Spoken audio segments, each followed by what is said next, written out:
ये कहानी इतनी लंबी और गहरी होगी कि आपको वो शांति और बोधि ज्ञान का अनुभव दे सके जिसकी आपको तलाश है। इसे इत्मीनान से रुक रुक कर और महसूस करते हुए पढ़ें। कहानी शून्य का संगीत, मन की गांठें कैसे खुलें। अध्याय 1, अशांत यात्री। प्राचीन भारत के मगध साम्राज्य के किनारे घने जंगलों के पास एक नगर बसा था, विशाला। वहां आदित्य नाम का एक युवक रहता था। आदित्य के पास सब कुछ था, धन, संपदा, सुंदर परिवार और समाज में मान सम्मान। लेकिन उसके भीतर एक तूफान था जो कभी शांत नहीं होता था। आदित्य का मन अतीत की घटनाओं में उलझा रहता था। 10 साल पहले किसी मित्र ने उसे धोखा दिया था। वो विचार आज भी उसे चुभता था। 5 साल पहले उसने अनजाने में किसी का दिल दुखाया था। वो अपराध बोध, गिल्ट उसे सोने नहीं देता था। भविष्य की चिंताएं कि अगर मेरा व्यापार डूब गया तो क्या होगा, उसे खाए जा रही थीं। ये विचार केवल विचार नहीं थे, ये उसके मन के गड़े हुए विचार थे जिन्हें हम संस्कार कहते हैं। वो कोशिश करता कि ना सोचे, लेकिन जितना वो उन्हें दबाने की कोशिश करता, वे विचार स्प्रिंग की तरह उतनी ही तेजी से उछलकर वापस आते। थक कर आदित्य ने निर्णय लिया कि वो शांति की खोज में निकलेगा। उसने सुना था कि हिमालय की तराई में नीलधारा नदी के पास एक वृद्ध संत रहते हैं जिन्हें लोग महर्षि मौन कहते हैं। कहा जाता था कि उनके पास मन को खाली करने की औषधि है। अध्याय 2, कठिन चढ़ाई। आदित्य ने अपनी यात्रा शुरू की। रास्ता कठिन था, घने जंगल, पथरीले रास्ते और जंगली जानवरों का डर। लेकिन बाहर का डर उसके अंदर के शोर से कम था। कई दिनों की यात्रा के बाद वो नीलधारा नदी के तट पर पहुंचा। वहां का वातावरण अद्भुत था। हवा में एक अजीब सी निस्तब्धता थी, जैसे प्रकृति भी ध्यान में बैठी हो। वहां एक छोटी सी कुटिया थी। कुटिया के बाहर एक वृद्ध पुरुष बैठे थे। उनकी दाढ़ी सफेद बादलों जैसी थी और आंखें सागर जैसी गहरी। वे महर्षि मौन थे। आदित्य उनके चरणों में गिर पड़ा और फूट फूट कर रोने लगा। महाराज, मुझे बचा लीजिए। मेरा मन मुझे मार रहा है। मेरे अंदर पुरानी बातें, पुराने डर और पुरानी यादें पत्थरों की तरह गड़ी हुई हैं। मैं उन्हें खुरचकर बाहर निकालना चाहता हूं, पर मैं असफल हूं। महर्षि ने उसे देखा, मुस्कुराए, लेकिन कुछ बोले नहीं। उन्होंने इशारे से उसे पास ही बनी एक छोटी झोपड़ी में रहने को कहा। अध्याय 3, कीचड़ भरा घड़ा। 2 दिन बीत गए। महर्षि ने आदित्य से एक शब्द नहीं कहा। आदित्य का मन और बेचैन होने लगा। उसे लगा कि उसे अनदेखा किया जा रहा है। तीसरे दिन महर्षि ने उसे बुलाया और एक मिट्टी का घड़ा दिया। महर्षि बोले, पहली बार उन्होंने अपना मौन तोड़ा। वत्स, नदी से इस घड़े में पानी भरकर लाओ, लेकिन शर्त यह है कि पानी बिल्कुल साफ होना चाहिए, उसमें मिट्टी का एक कण भी नहीं होना चाहिए। आदित्य खुश हुआ। यह तो आसान काम था। वो दौड़कर नदी पर गया, लेकिन जैसे ही उसने घड़ा पानी में डुबोया, नदी की तलहटी की मिट्टी ऊपर आ गई और पानी गंदला मटमैला हो गया। उसने सोचा, मैं थोड़ा इंतजार करता हूं। उसने इंतजार किया, फिर कोशिश की, लेकिन पैर फिसलने से फिर मिट्टी उड़ गई। वो परेशान होकर खाली हाथ महर्षि के पास लौटा।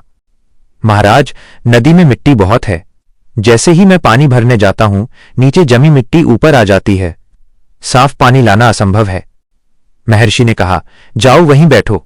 जब तक पानी साफ न हो, वापस मत आना। आदित्य नदी किनारे बैठ गया। उसे गुस्सा आ रहा था। यह कैसा पागलपन है। मैं यहां ज्ञान लेने आया हूं और ये मुझे पानी भरने में उलझा रहे हैं। घंटों बीत गए। सूरज ढलने लगा। आदित्य बस बैठा रहा, नदी को घूरता रहा। धीरे धीरे उसने देखा कि नदी का पानी जो उसके चलने से हिल गया था, अब शांत हो रहा है। मिट्टी जो पानी में घुली हुई थी, अपने वजन के कारण धीरे धीरे नीचे तलहटी में बैठ रही थी। अब पानी बिल्कुल कांच जैसा साफ था। आदित्य ने बहुत सावधानी से, बिना हलचल किए, घड़ा भरा और महर्षि के पास ले गया। महर्षि ने पानी देखा और कहा, यही तुम्हारे मन की स्थिति है आदित्य। तुम मन को जबरदस्ती साफ करने की कोशिश कर रहे थे। तुम विचारों से लड़ रहे थे। तुमने जितना हाथ पैर मारा, मन की कीचड़, पुराने विचार उतनी ही ऊपर आती गई। शांत होकर बैठना ही उपाय था। विचारों को निकालना नहीं है, उन्हें बैठने सेटल देना है। ये पहली सीख थी। प्रतिक्रिया, रिएक्शन बंद करो। अध्याय 4, सड़े हुए आलू, मन की गांठें। आदित्य को लगा उसे ज्ञान मिल गया, लेकिन अभी असली परीक्षा बाकी थी। मन शांत तो हो गया था, लेकिन गड़े हुए विचार अभी भी अंदर थे। वे मौके का इंतजार कर रहे थे। अगले दिन महर्षि ने आदित्य को एक जूट का थैला सैक दिया और कहा, आदित्य, जंगल जाओ और बड़े बड़े आलू पोटेटोज चुनकर लाओ। आदित्य आलू ले आया। महर्षि ने कहा, अब हर उस व्यक्ति का नाम एक आलू पर लिखो जिससे तुम्हें नफरत है, या हर उस घटना का नाम लिखो जिसने तुम्हें दर्द दिया है और जिसे तुम भुला नहीं पा रहे हो। आदित्य ने लिखना शुरू किया। एक आलू पर लिखा माइनस धोखा देने वाला मित्र, दूसरे पर लिखा माइनस व्यापार का घाटा, तीसरे पर माइनस पिता का क्रोध। देखते ही देखते थैला भारी हो गया। उसमें करीब 50 आलू थे। महर्षि ने कहा, अब ये थैला तुम्हें हर वक्त अपने साथ रखना है, खाते समय, सोते समय, नहाते समय। इसे अपने शरीर से अलग नहीं करना है। 1 हफ्ते तक। आदित्य को अजीब लगा, पर उसने आज्ञा मानी। पहला दिन तो ठीक गुजरा, लेकिन थैला भारी था। कंधे दुखने लगे। दूसरा दिन आलूओं से हल्की गंध आने लगी। तीसरे दिन आलू सड़ने लगे, उनमें से बदबूदार रसा टपकने लगा। चौथे दिन बदबू इतनी असहनीय हो गई कि आदित्य का जी मिचलाने लगा। उसके आसपास कोई बैठना नहीं चाहता था। वह खुद अपनी बदबू से परेशान था। रात को सोते समय वो सड़े हुए आलूओं के थैले को सिरहाने रखकर रोता रहा। 5वें दिन वो दौड़कर महर्षि के पास गया और थैला उनके चरणों में पटक दिया। मैं इसे और नहीं ढो सकता, इसकी बदबू मुझे मार डालेगी। यह बोझ बहुत भारी है। महर्षि जोर से हंसे। उन्होंने कहा, आदित्य, ये आलू तो सिर्फ 5 दिन पुराने हैं, तो इनकी बदबू तुमसे बर्दाश्त नहीं हो रही। लेकिन जो नफरत, जो ईर्ष्या, जो गड़े हुए विचार तुम पिछले 10 सालों से अपने मन में ढो रहे हो, सोचो वे तुम्हारे भीतर कितनी सड़ांध पैदा कर रहे होंगे। आदित्य सन्न रह गया। महर्षि ने आगे कहा, तुमने इस थैले को इसलिए फेंका क्योंकि तुम्हें एहसास हुआ कि यह बोझ है, लेकिन अपने मन के विचारों को तुम अपनी संपत्ति, आइडेंटिटी मानकर बैठे हो। तुम सोचते हो कि तुम्हारा दर्द तुम्हें विशेष बनाता है। जिस दिन तुम्हें सच में लगेगा कि ये विचार सड़े हुए आलू हैं, तुम उन्हें वैसे ही फेंक दोगे जैसे तुमने इस थैले को फेंका। तुम्हें किसी तकनीक की जरूरत नहीं पड़ेगी। ये दूसरी सीख थी, बोझ को बोझ समझना, रियलाइजेशन ऑफ बर्डन। अध्याय 5, साक्षी भाव, द फाइनल लिबरेशन। आदित्य का मन अब हल्का हो रहा था, लेकिन उसने पूछा, महाराज, मैं समझ गया कि ये विचार बोझ हैं, लेकिन ये आदत बन चुके हैं। ये अपने आप आ जाते हैं। मैं इन्हें जड़ से कैसे खत्म करूं? महर्षि उसे एक विशाल वट वृक्ष, बनियान ट्री के नीचे ले गए। आदित्य, अपनी आंखें बंद करो। अब कल्पना करो कि तुम आकाश हो और तुम्हारे विचार बादल हैं। आदित्य ने आंखें बंद की। महर्षि ने निर्देश दिया, ध्यान रहे, तुम बादल नहीं हो, तुम आकाश हो। बादल काले हो सकते हैं, बुरे विचार, बादल सफेद हो सकते हैं, अच्छे विचार। बादल तूफान ला सकते हैं, क्रोध या बारिश, दुख। लेकिन क्या बादल कभी आकाश को गीला कर सकते हैं? क्या धुआं आकाश को काला कर सकता है? नहीं, आकाश हमेशा अछूता, अनटच्ड रहता है। महर्षि ने बोध का अंतिम मंत्र दिया। जब भी कोई पुराना गड़ा हुआ विचार आए तो उससे लड़ना मत। उससे कहना, मैं तुम्हें देख रहा हूं। बस उसका विश्लेषण मत करो।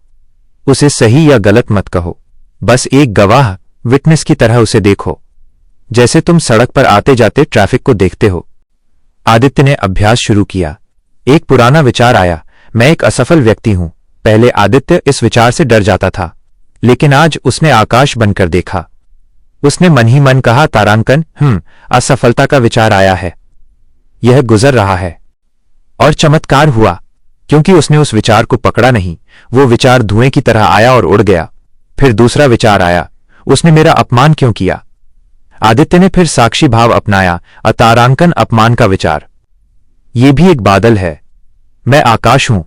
धीरे धीरे विचारों के बीच का अंतराल, गैप बढ़ने लगा। एक विचार और दूसरे विचार के बीच में शांति का अनुभव होने लगा। उपसंहार, घर वापसी। 1 महीने बाद आदित्य विशाला नगर वापस लौटा। परिस्थितियां वही थीं। व्यापार में अभी भी उतार चढ़ाव था। लोग अभी भी वही थे, लेकिन आदित्य बदल चुका था। अब वो बाजार में चलता था तो शोर उसके कानों में जाता था, लेकिन उसके मन में नहीं। कोई उसकी आलोचना करता तो वो मुस्कुरा देता, क्योंकि वो जानता था कि ये आलोचना उसकी नहीं, बल्कि आकाश में उड़ते हुए एक काले बादल की तरह है। उसने अपने मन के गड़े हुए विचारों को हटाया नहीं था, उसने उन्हें महत्व देना बंद कर दिया था। और जब आप किसी पौधे को पानी देना बंद कर देते हैं तो उसकी जड़ें अपने आप सूख जाती हैं। निष्कर्ष, आपके लिए संदेश, समरी ऑफ विजडम। इस कहानी से मन के गड़े हुए विचारों को हटाने के लिए ये 4 सूत्रस निकल कर आते हैं। 1. कीचड़ को मत छेड़ो, डोंट फाइट द थॉट्स। जब मन बहुत परेशान हो तो उसे ठीक करने की कोशिश मत करो, बस रुक जाओ, गहरी सांस लो, विचारों की धूल को अपने आप बैठने दो। 2. सड़ांध को पहचानो, आइडेंटिफाई द रॉट। अपने आप से पूछो, जो पुरानी बात मैं याद कर रहा हूं, क्या वो मुझे फायदा दे रही है या सड़े हुए आलू की तरह मेरे भीतर जहर घोल रही है? जब बुद्धि को यह समझ आ जाएगा कि यह कचरा है तो वो उसे पकड़ना छोड़ देगी। 3. तुम आकाश हो, यू आर द स्काई। अपने आप को अपने विचारों से अलग समझना शुरू करो। आप गुस्सा नहीं हैं, आप वो हैं जो गुस्से को देख रहा है। 4. प्रतिक्रिया का अंत, एंड ऑफ रिएक्शन। विचार अपनी ताकत आपकी प्रतिक्रिया, रिएक्शन से लेते हैं। अगर कोई डरावना विचार आए और आप डरे नहीं, बस उसे देखते रहे, तो वो विचार शक्तिहीन होकर मर जाएगा। यह कहानी उन गड़े हुए विचारों के बारे में है जो पछतावे, रिग्रेट और अपराध बोध, गिल्ट के रूप में हमारे सीने में दबे रहते हैं। इसे अकेले में शांत मन से पढ़ें। हो सके तो महसूस करें कि यह कहानी किसी और की नहीं, शायद आपके ही भीतर के किसी हिस्से की है। कहानी राख की पोटली और बहती नदी। भाग 1। सीने में चुभा हुआ कांटा। शहर की भीड़भाड़ से दूर एक बहुत बड़ी हवेली में शेखर रहता था। शेखर की उम्र 50 के करीब थी। दुनिया की नजर में वो एक सफल इंसान था, लेकिन उसकी आंखों के नीचे पड़े काले घेरे बताते थे कि वो वर्षों से चैन से सोया नहीं है। शेखर के मन में एक गड़ा हुआ विचार था, एक घटना जो 15 साल पहले घटी थी। उस दिन उसकी मां बहुत बीमार थी। शेखर को अपनी कंपनी की एक बहुत बड़ी डील फाइनल करनी थी। मां ने उसे पास बुलाया और कांपती आवाज में कहा, तारांकन बेटा, आज मत जा, मेरा जी घबरा रहा है, बस आज मेरे पास बैठ जा। शेखर झल्लाहट में था। उसने कहा, तारांकन मां, तुम हमेशा नाटक करती हो। डॉक्टर आ रहे हैं, मैं शाम को लौटूंगा, ये डील मेरी जिंदगी बदल देगी। और वो मां का हाथ झटक कर चला गया। शाम को जब वो लौटा तो घर के बाहर सन्नाटा था।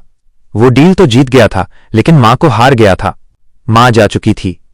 उसकी खुली हुई आंखें दरवाजे की तरफ देख रही थीं, शायद आखिरी वक्त तक अपने बेटे का इंतजार कर रही थीं। वो दृश्य, मां की खुली आंखें और अपने बोले हुए कड़वे शब्द, शेखर के मन में पत्थर की तरह गड़ गए थे। 15 साल हो गए, लेकिन रोज रात को उसे लगता कि मां उसे पुकार रही है और वो पसीने से लथपथ होकर उठ बैठता। उसे लगता था कि वो अपनी मां का हत्यारा है। ये विचार उसे अंदर ही अंदर दीमक की तरह खा रहा था। भाग 2। पागल फकीर की शरण में। जब दर्द बर्दाश्त से बाहर हो गया तो किसी ने उसे बताया कि काशी के मणिकर्णिका घाट के पास एक अघोरी बाबा रहते हैं, जिन्हें लोग पागल फकीर कहते हैं। वे श्मशान की राख में बैठे रहते हैं और लोगों के मन का मैल धो देते हैं। शेखर काशी पहुंचा। वहां लाशें जल रही थीं, हवा में धुआं और मातम था। एक पेड़ के नीचे एक वृद्ध फकीर बैठे थे, जो चिता की भस्म राख अपने शरीर पर लपेटे हुए थे। उनकी आंखों में एक अजीब सी चमक थी, जैसे उन्होंने मृत्यु और जीवन दोनों का खेल समझ लिया हो। शेखर उनके पैरों में गिर पड़ा और फूट फूट कर रोने लगा। उसने अपनी सारी कहानी, अपना सारा पाप कह सुनाया। बाबा, मैं अपराधी हूं। मैंने अपनी मां को तब छोड़ा जब उन्हें मेरी सबसे ज्यादा जरूरत थी। ये विचार मुझे जीने नहीं देता। मैं कैसे शांत हो जाऊं? मुझे मुक्ति चाहिए। फकीर ने उसे देखा और जोर से हंसे।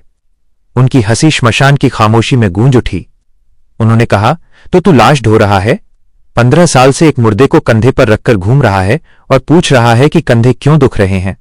शेखर ने कहा, महाराज, वो मेरी मां थी। फकीर ने अपनी झोली से एक काला कपड़ा निकाला और उसमें थोड़ी सी गर्म राख, हौटाश डाल दी। फकीर ने कहा, तारांकन, ये राख तेरी मां की याद है। ये तेरा पछतावा है। इसे अपनी मुट्ठी में कसके पकड़ ले, और खबरदार जो मुट्ठी खोली, जब तक मैं न कहूं इसे पकड़े रहना। भाग 3। जलती हुई मुट्ठी। शेखर ने उस पोटली को मुट्ठी में भींच लिया। राख गर्म थी। पहले तो उसे गर्मी का एहसास हुआ, फिर धीरे धीरे जलन होने लगी। 5 मिनट बीते, हथेली जलने लगी। 10 मिनट बीते, दर्द नसों तक पहुंचने लगा। आधे घंटे बाद शेखर का पूरा हाथ कांपने लगा। उसकी आंखों से आंसू टपक रहे थे, पसीना छूट रहा था। उसे लगा कि उसकी चमड़ी जल जाएगी। वो चिल्लाया, तारांकन बाबा, हाथ जल रहा है, अब बर्दाश्त नहीं होता। फकीर ने शांत भाव से पूछा, तारांकन, दर्द कौन दे रहा है शेखर? वो राख या तेरी मुट्ठी? शेखर दर्द से कराहते हुए बोला, राख गर्म है बाबा। फकीर ने कड़क कर कहा, नहीं, दर्द राख नहीं दे रही, दर्द तेरी पकड़ दे रही है। तूने उसे जकड़ रखा है। अगर तू अभी मुट्ठी खोल दे तो राख नीचे गिर जाएगी और दर्द खत्म हो जाएगा। लेकिन तू उसे छोड़ना ही नहीं चाहता। तुझे उस दर्द से प्यार हो गया है। तुझे लगता है कि खुद को सजा देकर तू अपनी मां को वापस पालेगा। शेखर सन्न रह गया। फकीर ने उसकी आंखों में झांकते हुए कहा, तारांकन बेटा, मुट्ठी खोल दे, छोड़ दे इस अतीत को। शेखर ने कांपते हाथों से मुट्ठी खोली। गर्म राख जमीन पर गिर गई। ठंडी हवा उसकी जली हुई हथेली पर लगी। उसे एक पल में सुकून मिल गया। भाग 4, मां का असली चेहरा। फकीर ने शेखर का हाथ अपने हाथों में लिया और उस पर मरहम लगाने लगे। उन्होंने बहुत ही कोमल और भावुक स्वर में कहा, पगले, तू 15 साल से सोच रहा है कि तेरी मां तुझसे नाराज गई थी। तूने मां को जाना ही नहीं। एक बात बता, जब तू छोटा था और खेल खेल में तुझे चोट लगती थी तो सबसे ज्यादा कौन रोता था? शेखर ने सिसकते हुए कहा, मां। जब तूने बचपन में मां की सबसे कीमती साड़ी पर स्याही गिरा दी थी तो क्या उसने तुझे घर से निकाल दिया था? शेखर बोला, नहीं, उन्होंने मुझे गले लगा लिया था। फकीर की आवाज अब और भारी हो गई। तारांकन, तो तू ये कैसे सोच सकता है कि वो मां जिसने तुझे 9 महीने पेट में रखा, वो अपनी आखिरी सांस में तुझे बद्दुआ देकर गई होगी? अरे मूर्ख, मां का हृदय समुद्र होता है। जिस वक्त तू उसका हाथ झटक कर गया था, उस वक्त भी उसने यही दुआ की होगी कि हे ईश्वर, मेरे बेटे का काम बन जाए, वो दुखी न हो। तू जिसे अपना पाप समझ रहा है, उसे तेरी मां ने उसी क्षण माफ कर दिया था। मां कभी अपने बच्चे का बोझ अपने साथ लेकर नहीं मरती। वो तो कब की मुक्त हो चुकी है। कैद तो तू है अपने ही बनाए हुए जेलखाने में। शेखर को ऐसा लगा जैसे किसी ने उसके सीने से मनो भारी पत्थर हटा दिया हो। वो 15 साल बाद पहली बार खुलकर रोया। ये आंसू दुख के नहीं थे, ये पश्चाताप के पिघलने के आंसू थे। उसे महसूस हुआ कि उसकी मां उसके पास बैठी है और उसके सिर पर हाथ फेर रही है, कह रही है, बस कर पगले, मैं नाराज नहीं हूं। भाग 5, बोधि, ज्ञान का उदय। फकीर ने शेखर को गंगा किनारे बिठाया और अंतिम ज्ञान दिया, जो मन को हमेशा के लिए शांत करने का मंत्र था। अतीत, पास्ट एक चेक है जिसे भुनाया नहीं जा सकता। उसे फाड़ कर फेंक दो। भविष्य, फ्यूचर एक उधार है, पता नहीं मिलेगा या नहीं। केवल आज नकद है। फकीर बोले, तारांकन, मन में विचार इसलिए गढ़ते हैं क्योंकि हम खुद को माफ नहीं कर पाते। आज अभी इसी वक्त खुद को माफ कर। अपनी मां से माफी मांग और फिर खुद से कह, मैं भी इंसान हूं, मुझसे गलती हुई। अब मैं इस गलती का बोझ और नहीं उठाऊंगा। जब तू खुद को माफ कर देगा तो मन अपने आप शांत हो जाएगा। शेखर ने गंगा में एक डुबकी लगाई। जब वो बाहर निकला तो वो पुराना शेखर नहीं था। वो हल्का था। उसकी आंखों में वो डरावना अतीत नहीं, बल्कि एक नई सुबह की शांति थी। इस कहानी का सार, मॉरल फॉर यू। क्या आपके मन में भी कोई ऐसा ही विचार गड़ा हुआ है? कोई पुरानी गलती, कोई कड़वी याद? एक मुट्ठी खोल दीजिए। जिस विचार से आपको दर्द हो रहा है उसे आपने ही पकड़ रखा है। विचार आपको नहीं पकड़ते, आप विचारों को पकड़ते हैं। 2, खुद को माफ करें, सेल्फ फॉरगिवनेस। हम दूसरों को माफ कर देते हैं पर खुद को सजा देते रहते हैं। याद रखिए, ईश्वर या प्रकृति आपको सजा नहीं दे रही, आप खुद अपनी अदालत में मुजरिम बने बैठे हैं। उस अदालत को आज भंग कर दीजिए। 3, दर्द को प्रेम में बदलें। अगर किसी के जाने का या किसी गलती का मलाल है तो उस दर्द को सेवा में बदल दें। किसी और की मदद करें। वो शांति मिलेगी जो किसी दवा में नहीं है। मन को शांत करने का एक छोटा सा प्रयोग। आज रात सोने से पहले अपने सीने पर हाथ रखें, आंखें बंद करें और उस विचार या व्यक्ति को याद करें जिससे मन भारी है, और धीरे से कहें, मैं तुम्हें मुक्त करता हूं और मैं खुद को भी मुक्त करता हूं। इसे 5-10 बार दोहराएं। आपको हल्कापन महसूस होगा